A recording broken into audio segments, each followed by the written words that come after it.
This is James. Do I wave?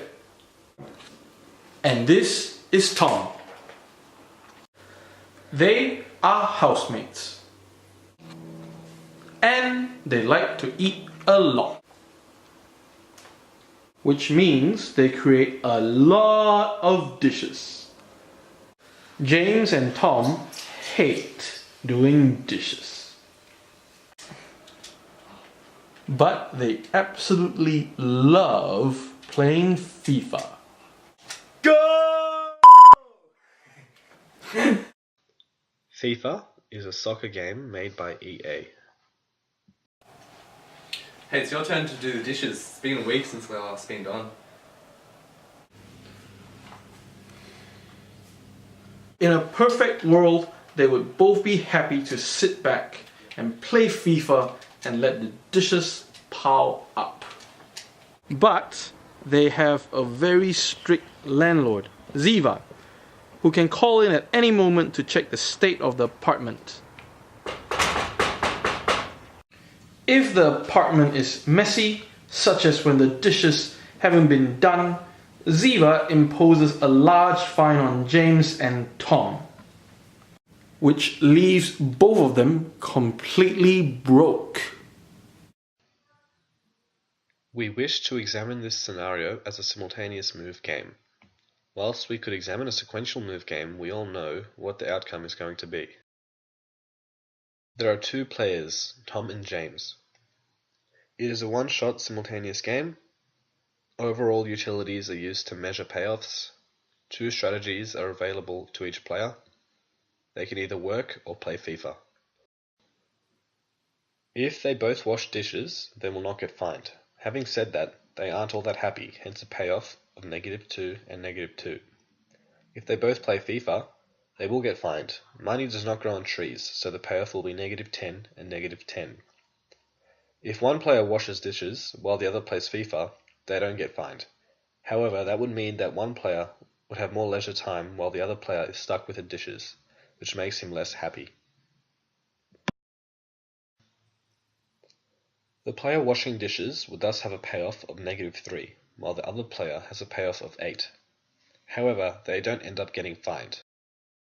As we can see from the payoff matrix, we have a cooperation game, where A is greater than B, C and B are equal, and C is greater than D. Assuming Tom and James get caught by the landlord if they both opt to play FIFA, they will receive a fine of $500 for failure to maintain cleanliness. Two Nash equilibria exist at payoff B and payoff C. If Tom opts to do the dishes, James will choose to play FIFA to maximize his payoff. If James opts to do the dishes, Tom will choose to play FIFA to maximize his payoff. In game theory, this is known as a chicken game, as if both players chase their highest payoff, disaster follows. Anyway, so there are two Nash equilibria in pure strategies. But what if James and Tom looked at it from a mixed strategy perspective? We now look at the game from a mixed strategy point of view. We can see from the payoff matrix that the payoffs are exactly the same, but now we assign P for the probability of Tom doing the dishes and Q for the probability that James will do the dishes. Calculation of the mixed strategy probabilities. Tom wants to choose a value for P to make James indifferent between washing dishes or playing FIFA, whereas James wants to choose a Q value to make Tom indifferent between washing dishes or playing FIFA. Doing a little simple math, we can conclude, in the mixed strategy Nash equilibrium, both players choose washing dishes with a probability of 7/17 and playing FIFA with a probability of 1/4. These are the best response functions. The intersections in the third diagram represent the pure strategy equilibria and the mixed strategy equilibrium.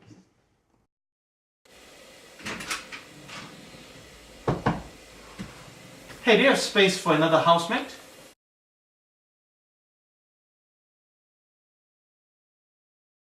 Who are you, and what are you doing in our house?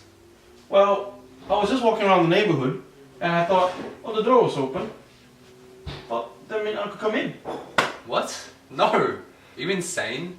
Who randomly walks into someone's house? And what do you mean the door was kinda open? Well, it was unlocked. So it wasn't open. Oh, look, do you want another housemate or not? I just need a place to stay for the evening. How about I do your dishes? I'm really good at doing dishes, and I like to have everything organized.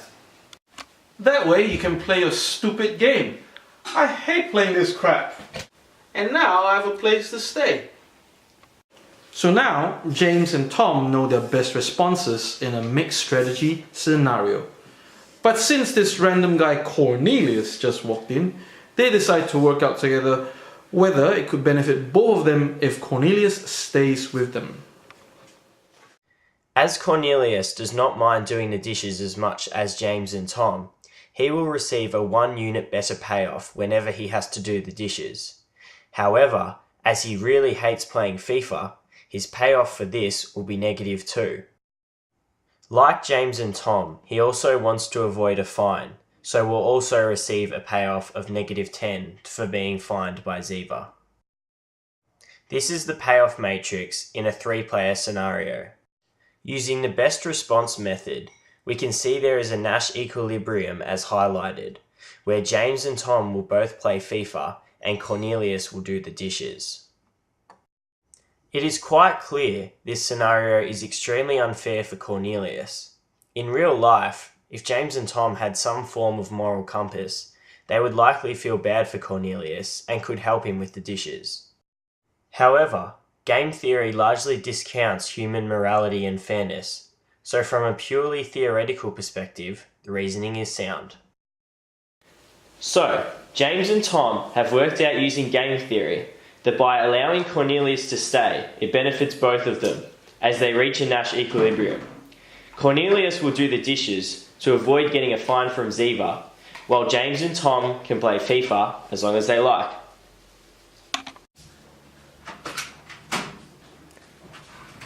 Hey guys. Why is everyone coming into our house? I thought you were meant to call.